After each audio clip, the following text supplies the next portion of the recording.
ఒకరోజు షిరిడీలోని భక్తులందరూ సాయిబాబా వద్దకు వచ్చి, బాబా, అసలు మనిషి ఎలా ఉండాలి అని అడిగారు.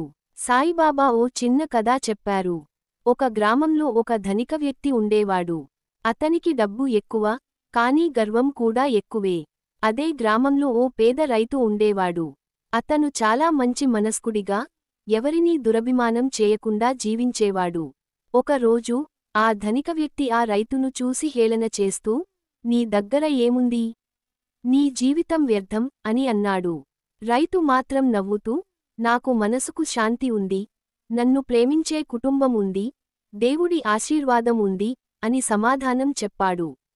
అదే రాత్రి ధనిక వ్యక్తి నిద్రపోతూ కలలో సాయిబాబాను చూశాడు. బాబా అతనికి చెప్పిన మాటలు, సంపదతో కాదు, మానవత్వంతో గొప్పతనాన్ని పొందాలి.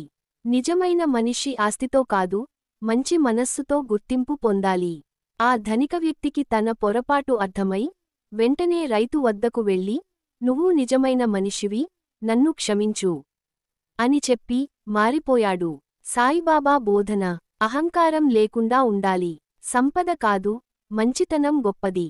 ప్రేమ, దయ, సహనం కలిగి ఉండాలి. మనస్సుకు శాంతి కలిగించేదే నిజమైన ఆనందం.